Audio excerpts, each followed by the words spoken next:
Hello दोस्तों, अगर आप एसटीईटी पेपर 2 विषय हिंदी की तैयारी करते हैं तो दोस्तों ये वीडियो कहीं ना कहीं आपके लिए काफ़ी हेल्पफुल साबित रहने वाला है।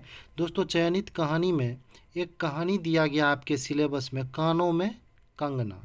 कानों में कंगना, इसको हम लोग एकदम शॉर्ट तरीके से बहुत कम समय में पढ़ेंगे। कानों में कंगना कहानी के जो लेखक हैं दोस्तों, वो है राधिका रमन प्रसाद सिंह। ठीक है, कानों में कंगना कहानी के लेखक जो है वो कौन कौन है? राधिका रमन प्रसाद सिंह जी हैं। ठीक है, इनका प्रकाशन जो हुआ था, कानों में कंगना कहानी का प्रकाशन वर्ष 1913 ईस्वी में इंदू में प्रकाशित हुई थी। ये कानों में कंगना कहानी 1913 ईस्वी में इंदू में प्रकाशित हुई थी। यह एक मार्मिक कहानी है दोस्तों, जो मनुष्य के विवेक को जागृत करने वाले स्थानों का सूक्ष्म वर्णन करती है। ये मनुष्य के विवेक को जागृत करने वाले स्थलों का सूक्ष्म विवरण करती है, वर्णन करती है। वासना और प्रेम में भेद को स्पष्ट किया है। इस कहानी में वासना क्या है और प्रेम क्या है, इसके भेद को स्पष्ट किया गया है। कानों में कंगना का प्रारंभ बेहद आकर्षक और अंत जो है वो क्या है, काफ़ी दुखद है दोस्तों। कहानी के पात्र जो है वो मुख्य पात्र हैं किरण, कहानी की नायिका कह सकते हैं किरण को, और योगेश्वरी की पुत्री भी हैं। कहानी की नायिका और योगेश्वर की पुत्री। ठीक है, किरण जो है कहानी की नायिका तथा योगेश्वर की पुत्री, और नरेंद्र लेखक जो किरण के पति हैं। नरेंद्र लेखक जो किरण के पति हैं। अब देखेंगे योगेश्वर जो है वो नरेंद्र के क्या थे? गुरु भी थे और किरण के पिता थे। योगेश्वर जो थे वो नरेंद्र के गुरुजी भी थे और किरण के पिता थे। कानों में कंगना कहानी की समीक्षा करते हैं। कानों में कंगना कहानी स्त्री की स्थिति स्वतः जाहिर करती है। यह कहानी स्त्री की स्थिति को जाहिर करती है। यह कहानी पुरुषों के आकर्षण में खोए रहने की कमजोरी का भी चित्रण करती है। पुरुष जो स्त्री के आकर्षण में खोए रहते हैं उसका भी चित्रण करती है। केंद्रीय पात्र जो है इस कहानी का वो कौन है? किरण है। कहानी की शुरुआत ही होती है जिसमें नरेंद्र किरण से पूछता है। कहानी की शुरुआत में नरेंद्र किरण से पूछता है कि तुम्हारे कानों में क्या है? किरण, तुम्हारे कानों में क्या है? किरण बताती है कंगना। किरण एक भोली भाली सी कन्या थी। किरण पर नरेंद्र मोहित हो गया था। ऋषिकेश के पास के एक सुंदर वन में ऋषिकेश के पास के एक सुंदर वन में कुटी बनाकर योगेश्वर रहते थे। लेखक या नरेंद्र योगेश्वर के यहाँ अपने पिता की आज्ञा अनुसार अपने सारे धर्म ग्रंथ को पढ़ने के लिए जाते थे।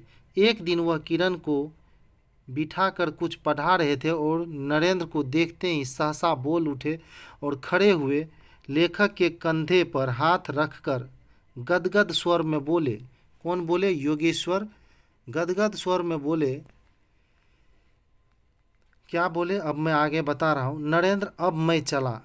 योगेश्वर बोले, नरेंद्र अब मैं चला, किरण तुम्हारे हवाले है।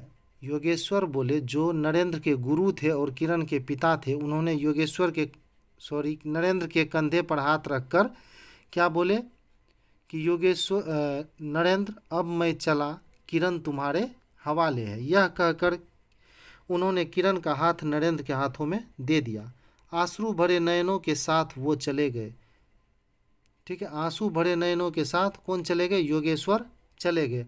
अब किरण और नरेंद्र की शादी हो जाती है और दोनों सुखी पूर्वक साथ समय व्यतीत करने लगते हैं।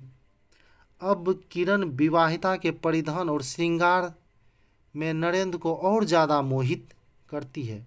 पहले भी किरण का रूप, नयन नक्श नरेंद्र को मोहित करती थी, और अब जब वो विवाहिता हो जाती है और जब वो श्रृंगार करके नरेंद्र के सामने जाती है तो नरेंद्र पहले से भी कहीं ज़्यादा मोहित हो जाता है। किसके ऊपर? किरण के ऊपर।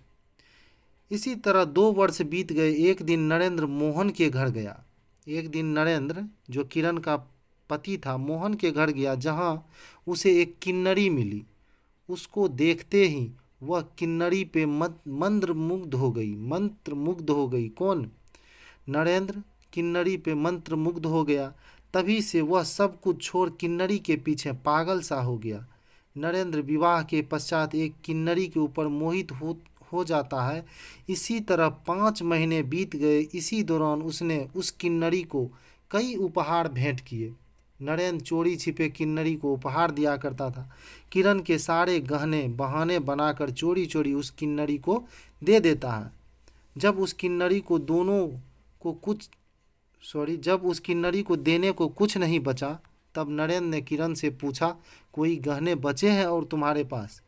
इस समय तक केवल किरण के पास 2 कंगन ही बचे थे जो उसने अपने कानों में पहन रखा था और जिसे देखकर सर्वप्रथम नरेंद्र ने कहा था, किरण तुम्हारे कानों में क्या है?